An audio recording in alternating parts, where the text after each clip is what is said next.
We love to do hard things together, we've discovered. So that's really one of the reasons we talk about being a power couple all of the time is it's so invigorating to do challenging things with your spouse and succeed, you know? Welcome to the Get Your Marriage On podcast. I'm your host, Dan Purcell, a Christian marriage and intimacy expert and coach. I'm on a mission to help couples have the best sex and most emotionally intimate marriages possible. Our episodes cover topics you've always wondered about and are packed with practical advice designed to help you take your marriage to the next level. When you hear the term power couple, what comes to mind? To me, I think about a couple that is dedicated to each other and committed to building a marriage in which they know they can tackle every challenge that comes their way.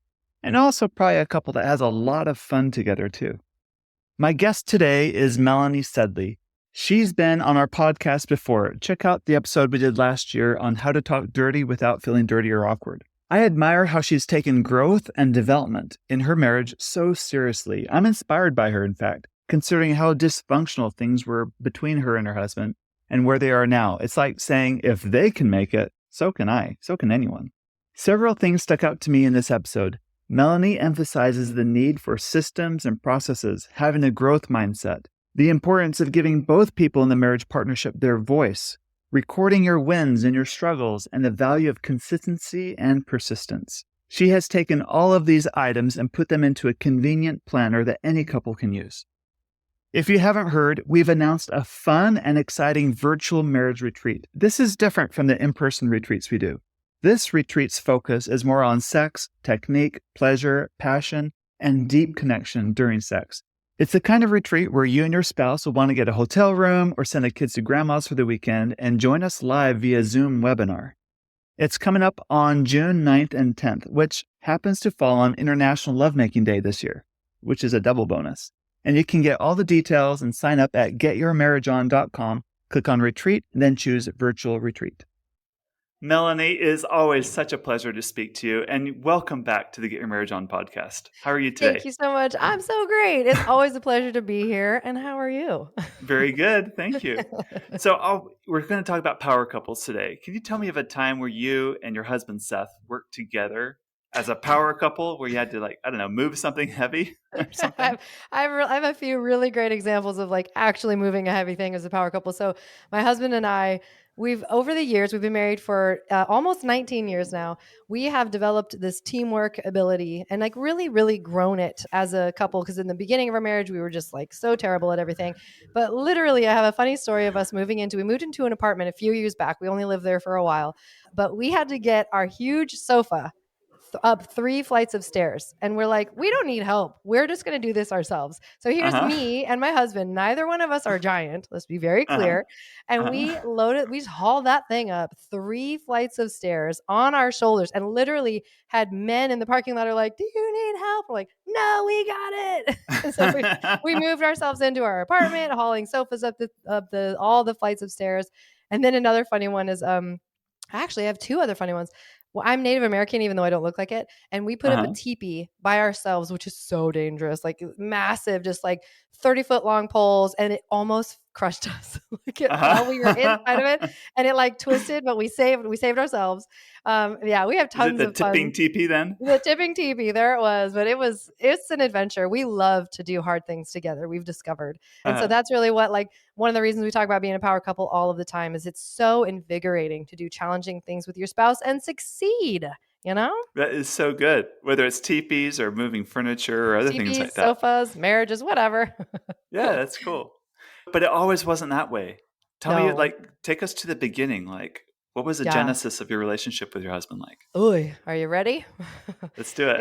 It was crazy. So I'm from the Seattle area, and my husband is actually from South Carolina, the Bible Belt, deep South, Greer, South Carolina. If you've ever been to Greer, that's how they say it out there.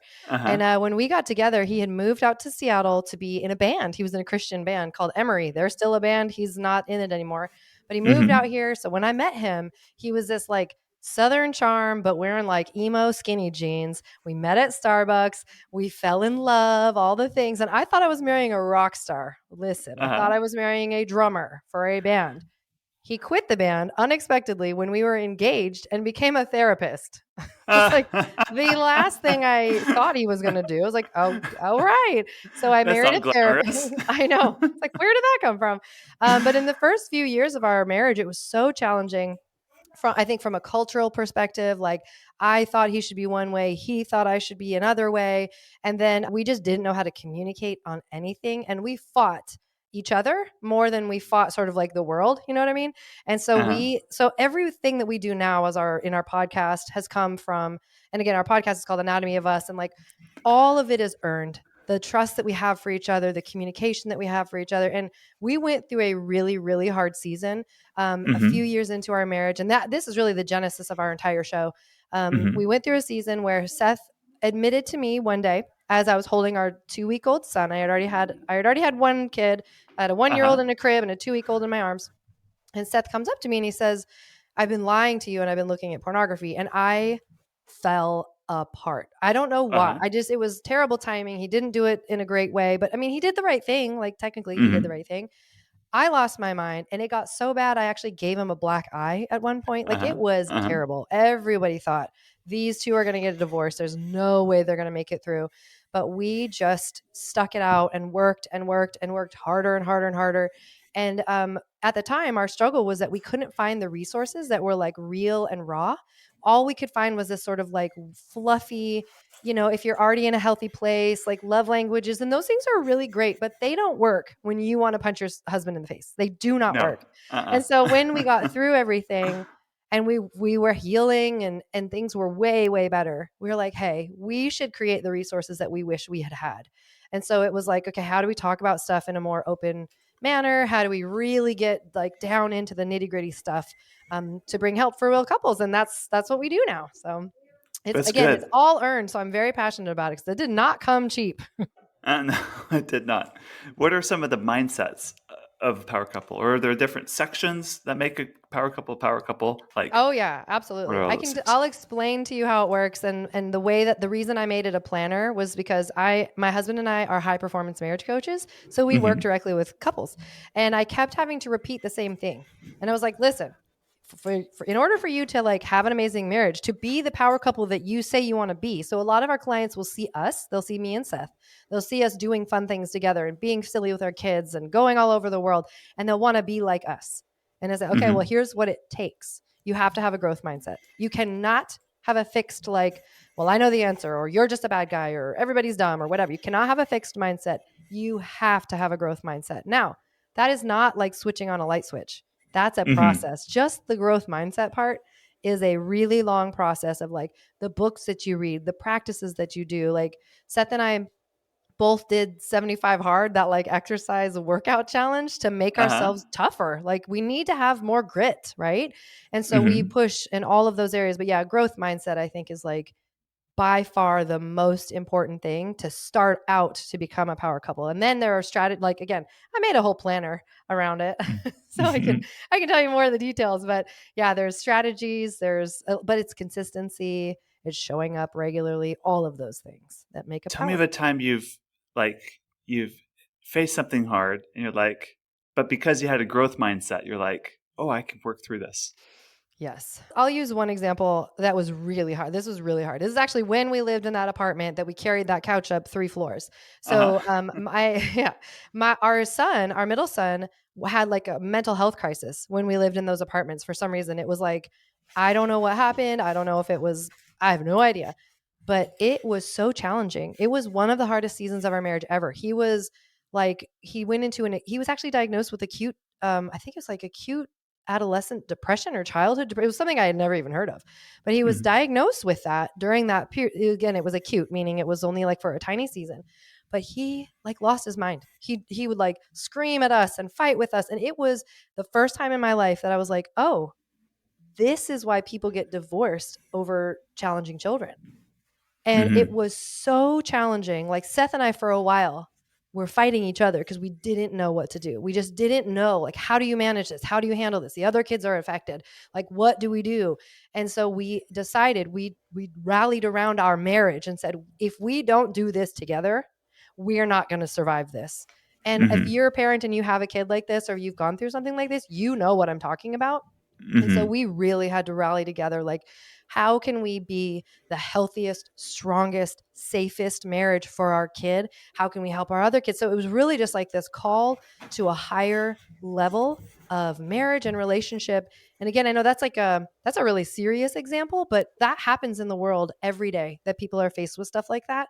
And when you have the skill set and the tools to prioritize your marriage for the safety of your family, you can succeed. I don't know, I get super passionate about it because that was like, oh, such a hard time in our life. Mhm. I can think of a funner one if that one was too heavy. But isn't it funny how it's often through our crises that we become Hmm. stronger? Absolutely. Yeah. And I think it yet, shows us that we have to be. Hmm. but a lot of couples wish they didn't have the crisis. Absolutely. I mean, Mhm. okay, listen, if you're watching this, I have tons of tattoos, right? Uh-huh. But the one tattoo I don't have that I got the guy to draw it and everything. There is a tattoo, there's a saying.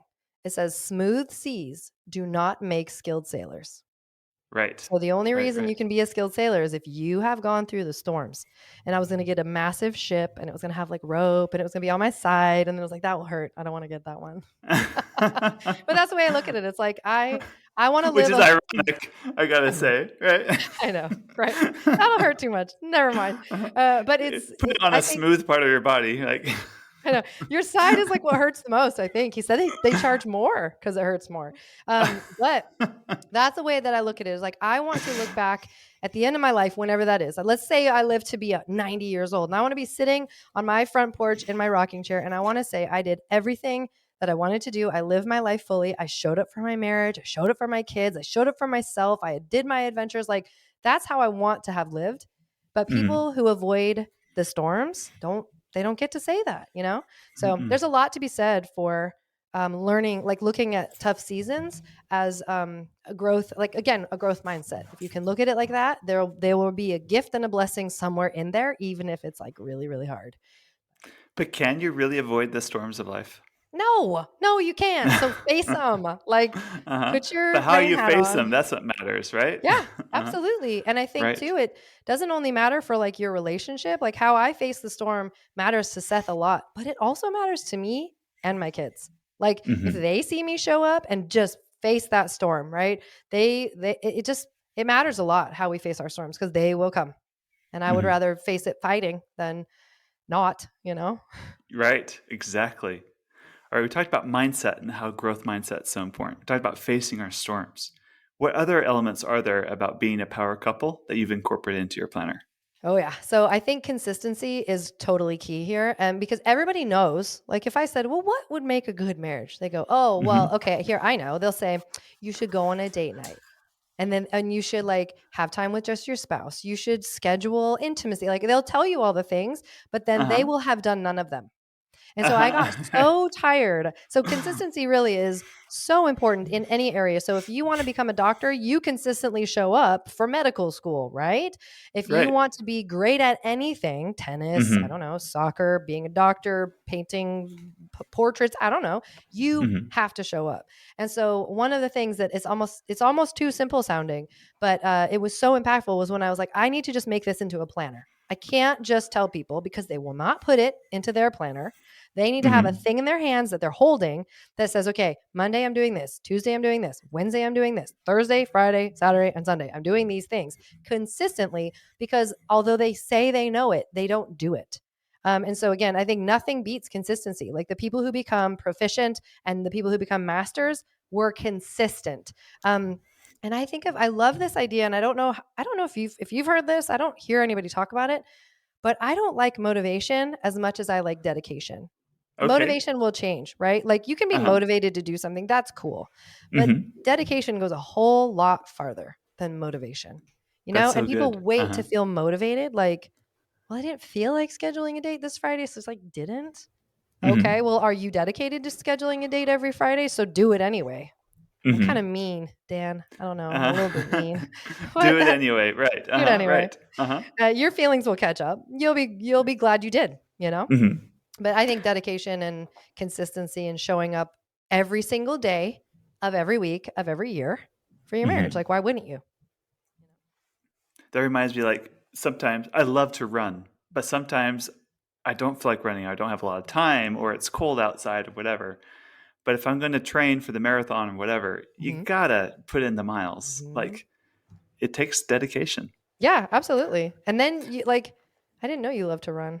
I do. I didn't. So I think too, Hmm. like, then if you are doing it and you're dedicated to it and you do it even when you don't want to, when you're doing that marathon or whatever, you'll know how to get through the storm of that marathon because there'll be one.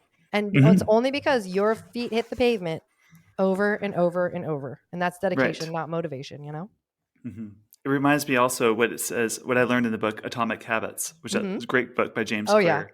We don't rise to the level of our aspirations, but we fall to the level of our systems. Yeah, I know. I love that was like one of I love that book. I'm Right. all about SOPs. Like make a Uh huh. system for it, have a checklist for it. SOP is, for those that don't know, Standard operating procedures, right. right? You need to have Great. standards. Like what are your Hmm. and even that is such a great question. Like what are the standards of your marriage? Right? I Hmm. bet you I'm going to put you Or on the what are the spot. standards of how I am going to be in Yes. my marriage, right? Yes, that's a better way to say it. Yeah, yeah. But like what are yours? Do you have some like marital standards that you can think of? Yeah. There's no name calling, for example. Mhm, perfect. We try to go to bed together and wake up together. Mhm. Like, so there's some consistency with those kinds of things. But like Mhm. in my conflicts, who am I going to be? I'm going to be patient. I'm going to try Mhm. to be as open-minded and understanding as possible. Like, try not to blame or look for my role in how I'm contributing to our dynamic. Like, those are the Yeah. things that come to my mind. Yeah, that's beautiful. And most people just Hmm. never even think like there should be a standard in your marriage, even if it's something that feels minor to be like we go to bed at the same time and we get up at the same time. That Hmm. is not minor at all. Doing that over the course of 40 years is transformative for a Hmm. relationship and I think it's foundational for a healthy relationship. But yeah, I think consistency just people underestimate the power of showing up daily for a Hmm. marriage and they overestimate what it will be like. Oh, we'll just go on a really great vacation. Wow. Hmm. Like no, that's cool sometimes, but Uh-huh. keep your consistent daily stuff and that's the game changer, you know. Hmm. Or consistently go on vacation. Very I like that. I like that twist. Very good. Consistency is so key because it creates Mhm. systems. And once you have Yes. systems, then over time, it, Mhm. it helps you form those healthy habits. Great. Mhm. What Absolutely. other elements are there that makes power couples? Well, let me show you. Can I show you the Power Couple Planner? Have I showed it to you yet? Look at this. Yeah, Here you've it is. showed. Yeah, Yeah, yeah, I yeah. love it. I'll Uh-huh. so some of the things that are in here, again, I think this came from working with clients. I don't know if I said that yet, but um, Seth and I do high performance marriage coaching, and I had to keep telling my clients the same thing over and over and over again. Schedule your date nights. You should attempt maybe to schedule sex and intimacy if you're having a hard time doing that. You should talk to one another. You should schedule times to go on walks. And so what I did, again, what I found was a little bit shocking to me that people were like, "Well, how? What do we do?" It's like, "What do you mean? What do you do? How do we hang out? How What do do you we have mean? How do fun? you hang out? Like, what do you Uh-huh. mean? What are you asking me?" And Uh-huh. so in the Power Couple Planner, we have 211 conversation starters that have little check boxes next to them so you can check them off. We also have 100 date night ideas that are like anything from like go get leaves in the fall to like take a vacation in the Bahamas. They're just all over the map, right? So that Hmm. they're go bowling, go volunteer your time at a animal shelter, whatever it is.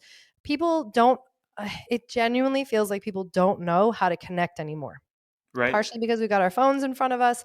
We We've have got plenty things. of distraction. Yes. Yes, the Hmm. distraction is everywhere. And then really there's no place, generally speaking, that we can systematize this in a clear way. And so my Hmm. whole goal, like I said, is like it's Monday through Friday. It's literally a plan. I'm just gonna like hold up mine and show you what I'm talking about. But like you have this whole like this is your week at a glance. And And I for those highlight, listening that don't see oh the yeah. video version of this, Yeah, yeah, Melanie yeah. is holding up, looks like a planner.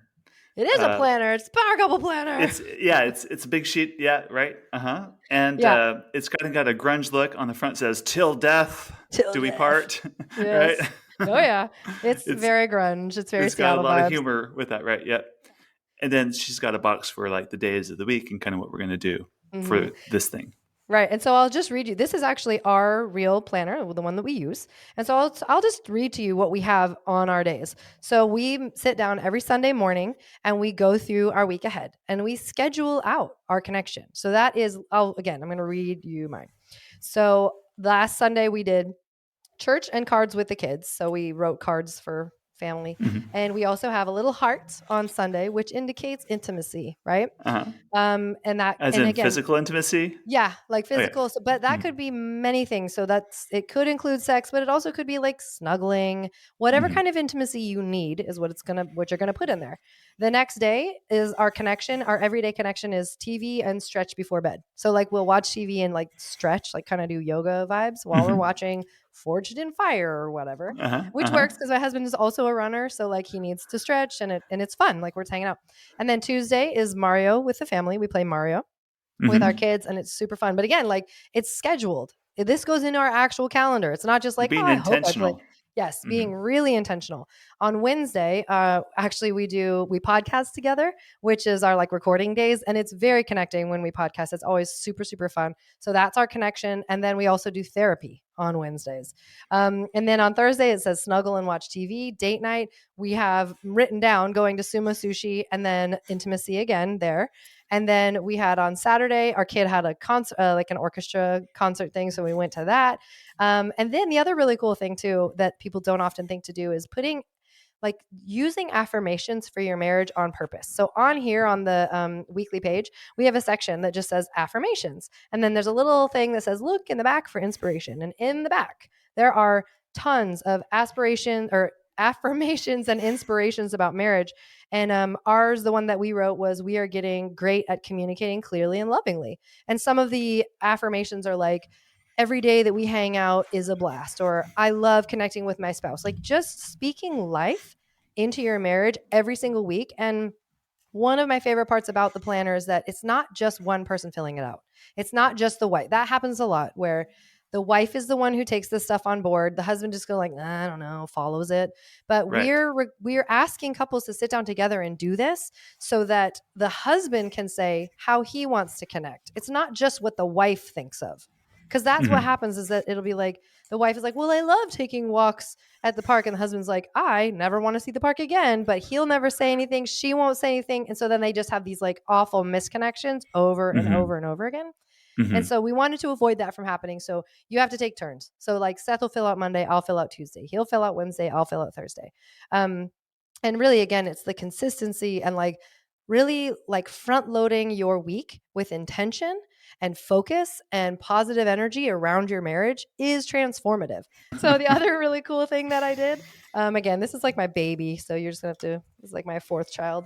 But one of my favorite things is there's a bi-weekly check-in. Again, I made this for my client. You don't have to be a coaching client to use this. Obviously, people are buying it all over who aren't my coaching clients. But there's a bi-weekly check-in because I kept running into this same pattern. We would have client calls and I would ask, "Hey, how's everything been going this week?" And the one of the usually the husband would be like, "It's going really good." And the wife would be like, "No, it's not." And I'm like, "Wait a second. How is that the answer we're coming to all the time that they're not on the same page?" So we have our biweekly check-in. It's a full sheet here and it Mhm. has questions like, and it'll be like you and I, my husband and I would both have to answer them. So what is some proof of progress in the last 2 weeks? So you have to write it down. So like I wrote in this one, our therapy session is proof to me that we are making progress. They are hard, but they are helping. They're helping. So like that is literally what I wrote in my real book here. Another one is, let's name 3 areas that I could grow over the next week. So this is me taking responsibility. My 3 areas that I wrote are to be more forgiving, to be more communicative, and to be open. Mhm. Then we have my favorite memories from the last 2 weeks. So that then you're just like celebrating what's the fun things that we did. So again, it says sushi was really great. And the last weekend, I had a good time talking about our future business. I love sushi, if you can't tell. And Uh-huh. then we have the last one is inspiring ideas for the next 2 weeks, right? So like what Mhm. things do we want to do? And on this, it says we're going to go see Jordan Peterson in Seattle, which we did. And we're going to go hiking if the weather gets better. Seth wrote down going fishing, hunting, and cleaning the house together. Right. So you have these check ins so that you can actually take the pulse of your marriage so that it's not just one person saying, yeah, I think things are getting better. And the other person's like, this is dumb and I don't like any of it. You know, you have to have these sort of check ins. The other really amazing thing, too, is that in the back, we have a ton of resources. For example, the clearing structure. So I'm just going to hold this up again. The clearing structure is Hmm. a therapeutic tool that we use with our clients all the time. And it's a way to help you if you're in conflict. So it's a list of questions. You literally walk through them. So it's numbered. So it says, when you blank, I felt blank. What I make up about this is, what that reminds me of this is, what I want from you is, and what I want for myself is. And it sounds complicated when you're hearing it. You're like, that doesn't make any sense. But when you're in conflict, you literally write down, like, hey, Dan, when you told me I couldn't handle my emotions, I felt really hurt. What I make up Hmm. about this is that you don't love me. Like, you don't think I'm smart and you don't love me. What I want from you, Dan, is to like acknowledge that I was feeling overwhelmed. What I want from myself is to feel like I'm, to feel confident and loved by my husband. And then it even gives you a paragraph of like how to bring this up with your spouse without starting a fight.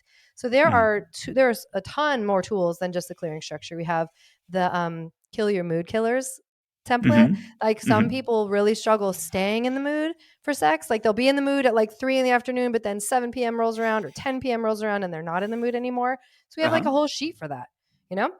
And again, it's all about like systems, tools. I love practical resources to help people actually achieve success. And so that is what the Power Couple is about, or Power Couple Planner is all about.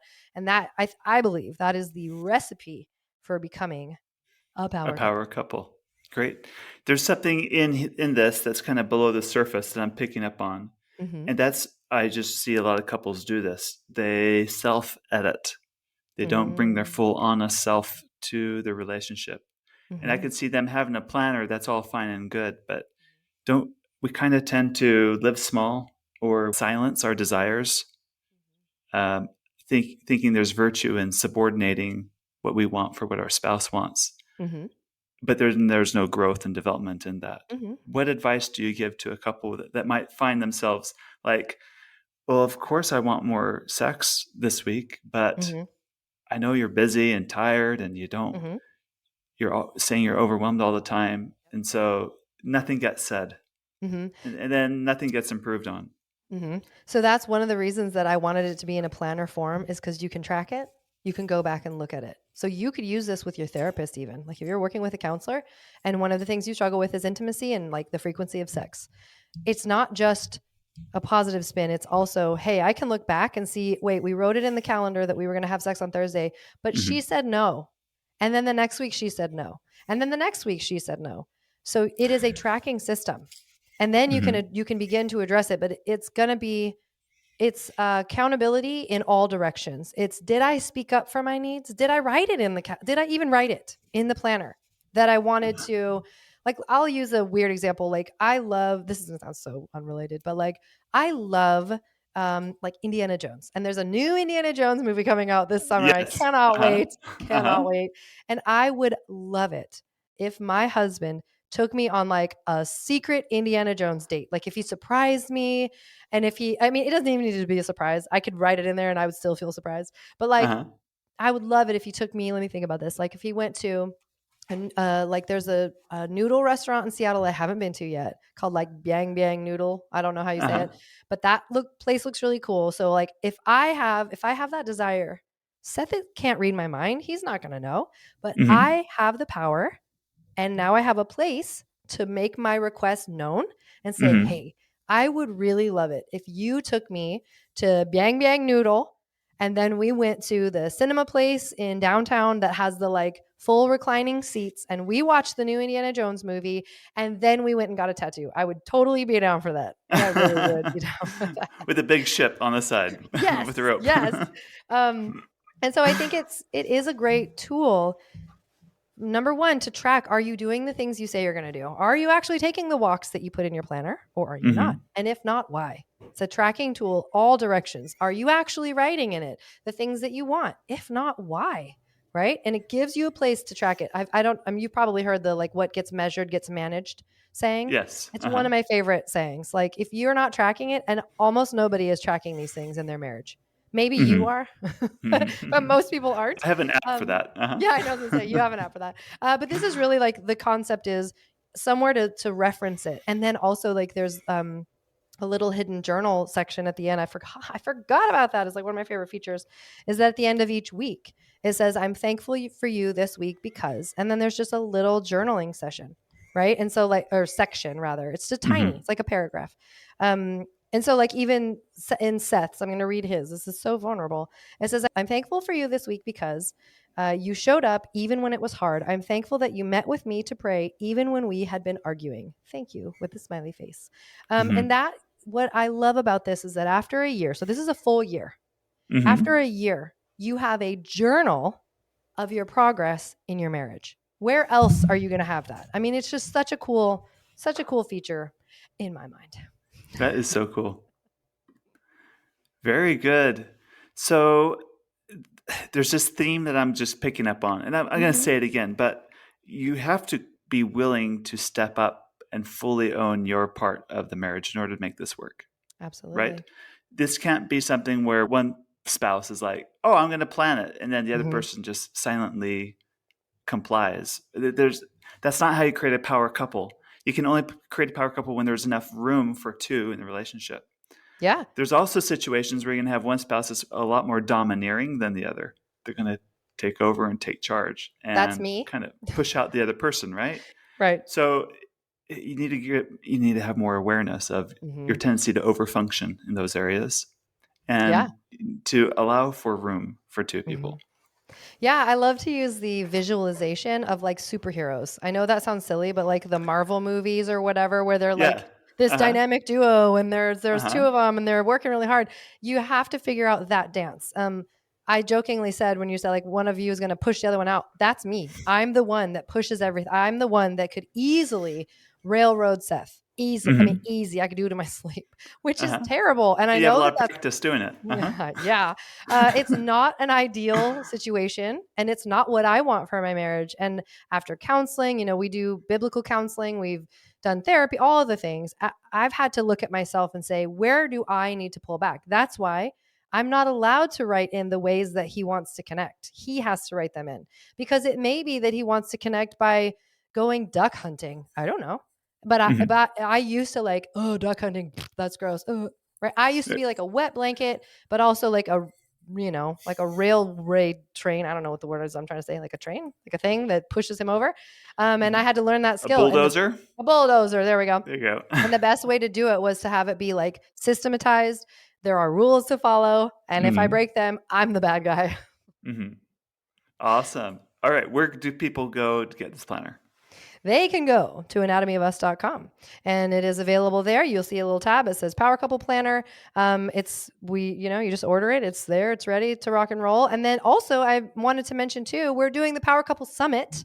I'm doing the Power Couple Summit in July with Larry Hagner of the Dad Edge podcast. He is amazing. And we are co-creating the Power Couple Summit at the Hilton Orlando in Florida, July 28th, 29th. And then we're going to take our kids to Disney World on the 30th. It's going to be amazing. We're going to go through the Power Couple Planner. Everybody who is in attendance is going to get one. We're going to walk you through it and then do of course, a bunch of other just like awesome marriage stuff. And you'll be in a beautiful, beautiful sunny Orlando when we do that. But yeah, you can just go to anatomyofus.com to find everything for the tickets to the event and then the planner itself, all of those things. And then to learn more about what we do with coaching and our podcast and all that stuff. Excellent. Very good. Thank you. Thank you, Dan. It is also always so much fun to talk to you. Arms in the air. Yeah. Thank you for listening to today's episode. If you're interested in accelerating growth in your marriage, either sexually, emotionally, or spiritually, I want to invite you to work with me in my affordable coaching program called Next Level. More information about Next Level and my fun and sexy apps for couples are available at getyourmarriageon.com. Please also don't forget to subscribe to this podcast so you don't miss a single episode. And be sure to tell your married friends. I promise, they will thank you for life. Now go get your marriage on.